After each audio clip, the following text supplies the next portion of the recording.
And now, First Warn 5 weather with meteorologist Samara Kokinos. Welcome back to Channel 5 News this morning. Your time right now is 6:42 as you get ready for the day. Plan on it being very hot out there, so dress very lightly. We're calling for a few isolated showers for today, and we're going to keep that at least through the end of your work week.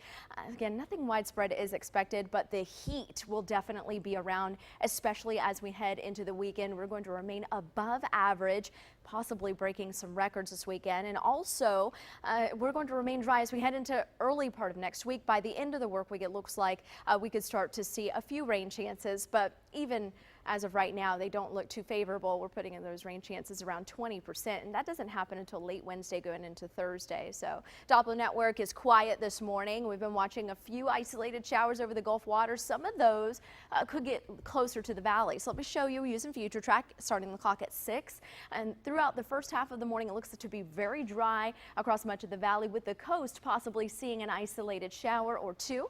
This particular model also overcompensates for the amount of moisture in the air. So I don't think that it's going to be a whole lot of activity like what this particular model is showing, but we can't rule out isolated showers moving inland as the day goes on along that sea breeze front. There could be a few showers here and there, but again, nothing widespread is expected. And by 5 or 6 o'clock, it starts to wind down once you lose that daytime heating. Now, meanwhile, Bermuda is bracing for Hurricane Nicole. It's a Category 4 storm, and it is going to bring a lot of rain to the island later on today. They're already feeling tropical storm force winds now, but those winds are going to kick it up a notch, especially as that storm moves over, potentially bringing 6 to 8 inches of rain and a storm surge anywhere between 6 to 8 feet. So definitely dangerous storms as it passes by.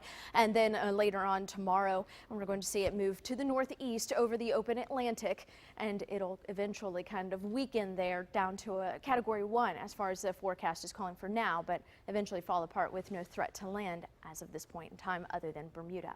Now, looking at the day planner forecast back at home, we do call for that shower possible, which I showed you on Future Track. Very isolated event, nothing widespread or even really heavy at this point. Temperatures will go from around 74 this morning up to 90 by noon. 95 will be your daytime high, and will still be there for your drive time home. But areas west of Weslaco will be a little bit warmer today. McAllen and Rio Grande City, you're going to be closer to 98 degrees, 97 in Edinburgh, 95 when you get back into Weslaco, Harlingen, and Raymondville. Now look at Brownsville, 94 degrees, and then 87 on the island. Put the records for this time of year on the map, and you see that McAllen comes pretty close to tying it, maybe flirting with that record high temperature of 99 today, and Brownsville is also flirting with its record of 95. So we'll be watching for the heat to settle in today, and also we'll be watching as we head into the weekend for potentially record-breaking heat there as well. Now along the coast, if you do get the time to go outdoors, it's going to be a nice one. A light chop on the bay with nearshore waters at 2 to 4 feet. A moderate rip current risk is in effect.